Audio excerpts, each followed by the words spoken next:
ఒక్క మరణం 3 వాదనలు.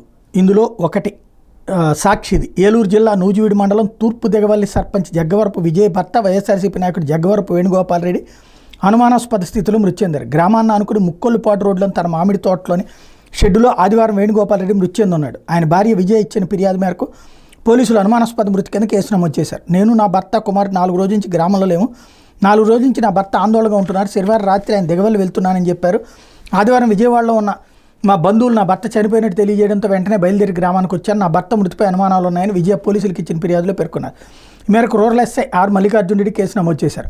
వేణుగోపాల్ రెడ్డి మృతదేహానికి పోస్టుమార్టం నిర్వహించిన అనంతరం కుటుంబ సభ్యులకు అందజేశారు. వేణుగోపాల్ రెడ్డి విజయ దంపతులకు 2 కుమారులు ఉండగా పెద్ద కుమారుడు అమెరికాలో ఎంఎస్ చేస్తున్నారు. ఎన్నికల్లో పంద్యాలు గాయడమే వేణుగోపాల్ రెడ్డి మృతికి కారణమని ప్రచారం జరుగుతుంది. గత నెలలో జరిగిన పోలింగ్ అనంతరం పంద్యాలు ముమ్మరంగా జరిగినాయి. ఆయన మధ్యవర్తిగా ఉండటంతో పందాలు పెట్టిన వారు వేణుగోపాల్ రెడ్డి దగ్గర 20 కోట్లకు పైగా ఉంచినట్టు తెలుస్తోంది. ఈ నగదు వేణుగోపాల్ రెడ్డి తిరిగి పందెంలో పెట్టడం, వైఎస్ఆర్సీపీ ఓటమి చెందడంతో ఆ డబ్బు మొత్తం పోయిందని స్థానికులు చెప్తున్నారు. దీంతో ఆయన భార్య కుమారుని తీసుకుని నెల 5వ తేదీన ఉదయం ఇంటికి తాళం వేసి వెళ్ళిపోయారు. ఎక్కడికి వెళ్ళారో కూడా గ్రామంలో ఎవరికీ తెలియదు. దీంతో పందాలకు సంబంధించిన నగదును ఇచ్చిన వాళ్ళు 3 రోజుల క్రితం తూర్పు దిగవల్లిలోని వేణుగోపాల్ రెడ్డి ఇంటికి వచ్చి తాళాలు పగలగొట్టి ఇంట్లోని సామాగ్రి, టీవీ, మంచాలు, ఫ్యాన్లు, ఇతర వస్తువులను ట్రాక్టర్లో వేసుకుని ఎత్తుకెళ్లారు. ఈ నేపథ్యంలో వేణుగోపాల్ రెడ్డి తన మామిడి తోటలోని షెడ్లో ఆదివారం మృతి చెందున్నాడు. ఈ ఘటన మీద సమగ్ర దర్యాప్తు చేస్తున్నామని పోలీసులు తెలిపారు. ఇది సాక్షి రాసింది.